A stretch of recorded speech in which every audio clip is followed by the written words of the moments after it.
L'aquaponie est un système combiné de l'hydroponie, culture hors sol, et de la pisciculture, élevage de poissons.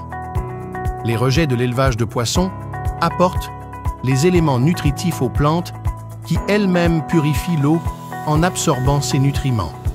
Il s'agit donc d'une synergie entre poissons et plantes. L'aménagement d'un système d'aquaponie nécessite peu de matériel. Les matériaux peuvent provenir du recyclage comme les cubiténaires ici utilisés.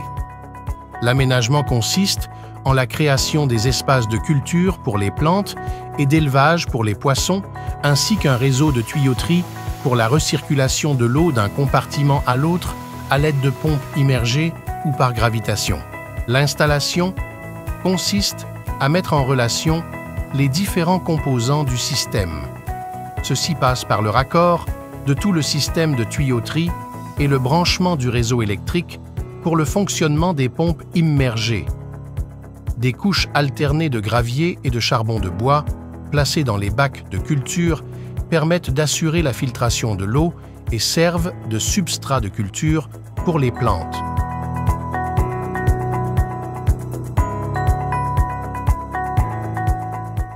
Le tilapia, Oreochromis niloticus, et le silure, Clarias garriepinus, sont deux espèces bien adaptées à ce système avec des densités de charge variables en fonction de l'espèce, mais également de la qualité de l'eau, pouvant ainsi aller jusqu'à 80 poissons au mètre cube pour le tilapia et de 200 poissons au mètre cube pour les silures.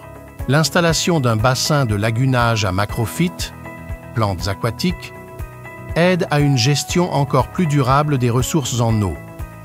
Les macrophytes épurent l'eau grâce aux micro-organismes qu'ils renferment et grâce à leur système racinaire, tout en réoxygénant la colonne d'eau.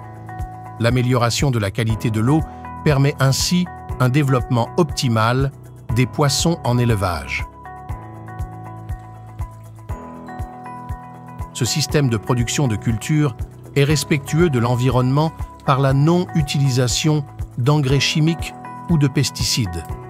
Les plantes reçoivent une solution nutritive provenant de la transformation, par les bactéries, des déchets de poissons passant d'ammoniac à nitrate, c'est la nitrification. Ainsi, l'eau n'est plus toxique pour les poissons. Elle peut donc recirculer. Aussi, les économies en eau seraient d'à 95% comparées à un système de culture en terre. Les rendements des légumes feuilles et légumes fruits sont bons et les produits sont bio et goûteux.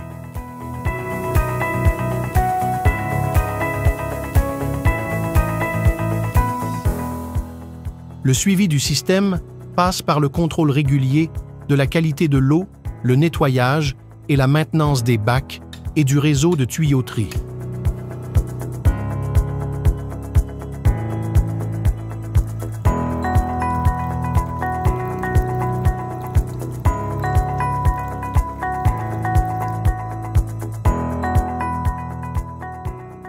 Le suivi de la production passe par un nourrissage quotidien et de qualité du poisson, un contrôle régulier de la croissance et un tri si nécessaire.